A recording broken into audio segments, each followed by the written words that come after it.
Catherine Miles visits her parents in the Amazon for her summer vacation. As they go on a picnic using her father's new boat, they soon face horrors they'd never imagined encountering. Catherine is prosecuted for her uncle and aunt's deaths and pleads not guilty.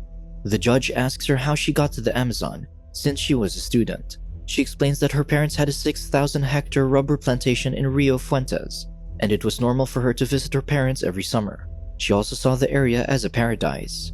When the judge inquires about her awareness of the headhunter tribes, she admits to it, but emphasizes that they were unreal dangers to her then. When she celebrated her birthday, she returned to Rio Fuentes with her parents, aunt, and uncle. Her parents gave their daughter a golden crucifix with rubies. Her aunt, Maria de Vega, apologized to Catherine for not having any presents since they were poor, which solicited a meaningful look from Mr. Miles. Maria's husband, Jose de Vega, greeted Catherine sweetly and kissed her hand. Afterward, her relatives suggested a picnic the following day using her father's new houseboat, and so they did. However, as they went to the dock, Jose told Mrs. Miles that it was better for them to ride another boat since he had to attend to some business, and the lady gave them the speedboat. A helicopter arrived, and Mr. Miles explained that it was the postal service that also helped them patrol the area. The pilot enthusiastically greeted him and congratulated Catherine on her birthday before leaving. As the trip began, everything seemed perfect, and Catherine thanked her parents for the beautiful gift. Her father then shared an important lesson, telling her to enjoy her life to the fullest and never give up, regardless of the circumstances. Mrs. Miles noticed Maria and Jose catching up in the speedboat with workers. She commented that they had always brought servants around since they started working for them. She expressed her disappointment for bringing servants on a family picnic and asked her husband to remind them, but the man ignored the behavior. The wife pointed out that Jose had always been bad at what he did, but the husband argued that it was precisely why he worked for them now and was improving at running the plantation. Therefore, Mrs. Miles joked that they could retire and return to London if that was the case, but her sister wouldn't like to take over. Mr. Miles argued that the couple was working hard because they liked the plantation and anybody would think it was a tempting offer. He decided to talk to them later, but Catherine interjected that the Amazon was fantastic and she'd prefer to stay rather than go to England with her aunt and uncle. Her mother promised to return with her instead, and in her happiness, Catherine yelled the news to her relatives. At present, the prosecutor asks Catherine if they did anything that would anger the natives, but she claims they didn't. She narrates that when her father stopped the boat at a good place for the picnic, they were suddenly hit by blowguns, ending her parents' lives immediately while she was shot in the arm. The judge questions why she didn't escape, and she justifies that it has curare, a native poison that paralyzes the victim before it takes full effect. Therefore, she could only hear what was happening before she fainted. She regained consciousness when a group of headhunters from the Guainira tribe arrived at the boat. A man named Umukai removed the poison from her arm, but still, her mobility was limited. Another man took her father's hunting knife and her parents' heads as a trophy. She was tied up in a bamboo pole, and they carried her back to their village as a servant. During the trip, the same man who took her father's blade also took her necklace, so Umukai scolded him and sent him away. Afterward, they were attacked by the Tamuli, an enemy tribe of man-eaters, but Umukai defeated their leader and took his head as a trophy. A week after their disappearance, the postal service roamed the area to look for the plantation owners. They spotted the boat and the lifeless bodies of the couple, so they immediately notified the police. Soon, they arrived and retrieved the bodies. On the other hand, the poison's effect was already gone. Catherine walked with the Guainiras until they finally arrived in the village, where she saw a circular hut called the Shapon where everyone lived. Many natives approached her to touch her since they were intrigued, but Umukai sent them away and presented her to Chief Ramwani. The chief touched her and found her smell unpleasant, so he commanded the women to clean her up. Then he saw Mr. Miles's blade and took it from Umukai, but the warrior kept it to himself. Even if he was a poor tribe member, he was the strongest warrior, so the chief respected his strength. After washing her up and greasing her with the oil they use, Catherine was brought to the center of the Shapon to present her to everyone. Ashamed of being in front of everyone, she crouched to protect herself, but a tribesman commanded her to stand straight, and Umukai ushered him away.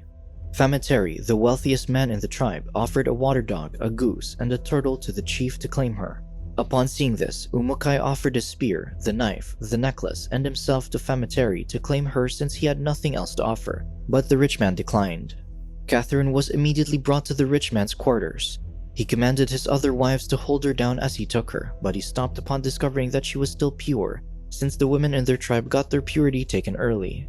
Abruptly, the prosecutor stops her from talking since he finds this irrelevant, but her lawyer insists that it's essential to establish their defense. so the judge allows her to continue. She recalls wanting to end her life but remembered her father's words to continue living no matter what. She narrates that the Guaineras treated her like a child and left her alone sometimes. Though she tried to escape, there was nowhere to go, and she was always greeted with the reality of how weak she was compared to the wild animals that could attack her. Aside from that, the warriors always pursued her like a game they'd created. Once she returned to the village, the women conducted a ritual to take her purity. The tribe celebrated afterwards since it was a religious ritual for them. She was taken to Famitari's hut and tried to escape, but she was caught and battered. A disabled tribesman, Garagweli, tried to help her, but he was pushed aside. Fortunately, Umukai challenged Famitari to a duel to claim ownership of Catherine, and the young warrior won by taking the other man's life. In Umukai's hut, Luamari, his sister, surprisingly spoke to her with little English to explain that she was now her brother's woman. The prosecutor doubts her testimony, so Catherine explains that Luamari was brought up on an American mission until she was 7. Therefore, she can remember how to use the language even a little. That evening, Famitari was cremated as the villagers chanted. Though she always wanted to escape, there was no opportunity. The prosecutor asks her if she served Umukai as a woman, but her lawyer and the judge allow her to refuse to answer. However, she states that the man respected her and patiently taught her their ways. However, every time she saw her father's blade and her necklace, she was reminded of her parents' fate, so she remained hostile toward him. Weeks passed, and she found refuge in her makeshift flute while gaining rights as a regular villager and Umukai's woman, so she tried her best to get accustomed to their culture. Still, whenever she passed the hut where they kept their trophies and saw her parents' heads displayed, she felt hatred toward the tribe. Catherine continued learning about the tribe, especially during the women's period when they were separated from the rest and lived in trees. She adds that she was planning an escape but had to be cautious since she learned that if a woman betrayed her man in any way, the punishment was severe. One night, during her isolation, she escaped and took her parents' heads to bury them. Garagweli and Umukai witnessed her actions, but they kept it a secret even if the disabled man got battered for not guarding the trophies well. Feeling guilty, she used her knowledge to align Garagweli's bones as he recuperated. However, the peaceful times ended when Adari, a married woman, was caught in her affair with another man. As punishment, the man was tied upside down and his face was covered with honey to attract insects until his life ended. On the other hand, Adari was bathed before being offered to the river god. As she got on the boat, resigned to her fate, Catherine pleaded with the women to at least give her a paddle for a chance of survival, but they stood firm on their beliefs. All Catherine could do was call Adari as the boat got swallowed by the rampaging waters.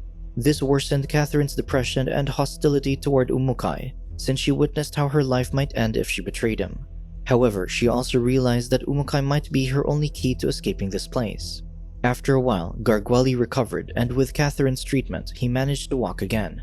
This action was acknowledged by the villagers and the chief, as they thought she had magic, so they celebrated the miraculous event. Then, Umukai began to act more sweetly toward her. She still rejected him, despite Lamari's explanation that her brother truly loved her. After a while, Catherine worked like all the other women. She weaved, gathered fruits, prepared food, and often went fishing using a poison that was harmless to humans. She narrates how savage the jungle could be, but also points out that nature was wonderful and good things happened, just like when Lomari shared the news of her pregnancy. However, the prosecutor points out that despite her claims of innocence and hardships in the jungle, she's still guilty of ending 2 lives. The defense lawyer argues that these recollections are essential to establish that her experiences pushed her to do what she did. Catherine reminisces about how Umukai did his best to show his sincerity toward her by learning English from Lumari. Still, she expressed how she hated the man for taking her parents' lives, though Lumari clarified that it wasn't her brother who did it, but the other man from the city. In fact, Umukai was a witness during the attack. They were interrupted when a helicopter arrived, so Catherine ran to ask for help. However, one of the men shouts at the natives, taking away some of the villagers' lives. Though Catherine's group ran into the trees to hide, the bounty hunters threw explosives to chase them out.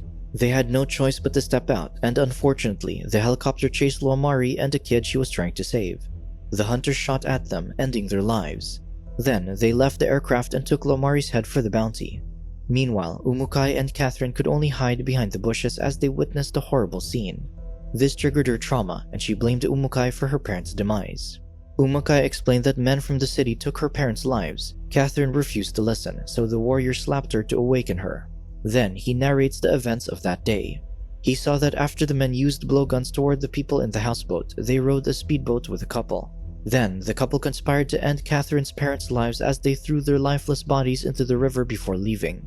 Catherine believed Umukai's story but remained puzzled about the unknown couple's identity. Finally, her hostility toward Umukai melted and she told him that she had to go home, but the man told her that it was dangerous. Still, she decided to leave, but she got attacked by a snake. Fortunately, Umukai saved her but got bitten in her place, so a few moments later, he collapsed due to the poison. Catherine attended to him, and this became the beginning of their mutual love. One day, Umukai returned with a boat he won by challenging the Karawari tribe. Days after, the warrior threw his knife away to revoke his nature as a headhunter, making Catherine realize Umukai's complete dedication to her. Because of this, she gave herself entirely to him. Despite this, her desire to know who was responsible for her parents' demise remained, and she wanted revenge, so she convinced Umukai to escort her home and he finally agreed. This was the only way for her to recover from the horror she experienced. Once they arrived at the dock, Catherine saw that the signs had changed as the De Vegas took over the plantation. Concluding that her uncle and aunt plotted the attack to obtain the plantation, she returned to the mansion with a bow and arrow, fueled with rage. She also grabbed an axe that she found along the way. Soon, she discovered her aunt and uncle sleeping in her parents' bedroom. The De Vegas were surprised upon seeing her. Maria denied her return since she believed she was gone. While the women conversed, Jose sneakily opened the drawer for a weapon, but Catherine shot him with a poisoned bow, terrifying Maria. Catherine asked who planned the evil deeds, and her aunt blamed her husband. Still, the heiress refused to believe her as she knew they conspired to do this, proven by them basking in her deceased parents' wealth. Catherine wounded Maria with a poison arrow, paralyzing her. Then she decapitated them as revenge. When she returned to Umukai, she confessed what she'd done, even though she'd be condemned for her actions since it was taboo for the Guainira women to shed blood. Torn between his divine tribal law and his love for Catherine, he let the woman ride the boat and paddle away with her. However, upon seeing the man's despair, Catherine jumped off and swam back to the city to surrender to the police, leading to her current trial. Her defense lawyer asked the jury and the judge to consider her mitigating circumstances that pushed her to savagely end her relatives' lives, so he claims temporary insanity. However, the prosecutor argues that it's a deliberate act. Therefore, he presents the video of how the authorities found the deceased couple in their bed. Her lawyer used this film as proof that only a deranged person can do these acts, especially at Catherine's age and circumstances. Therefore, she's also a victim of everything that occurred. Soon, she's sentenced to 8 years of confinement in a mental institution. The video presented to the court and a short clip of Catherine in the asylum from a local photographer are pieces of evidence of her experiences. Years later, Catherine is married to a British architect and never talks about her traumatic experiences aside from a reporter she allows to make a feature of her story.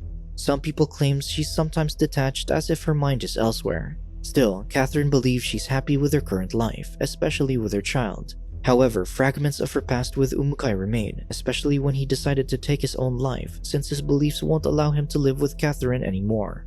These are memories she'll keep throughout her lifetime. Subscribe to watch more videos like this, turn on notifications and leave a like to help the channel out. Thank you for watching.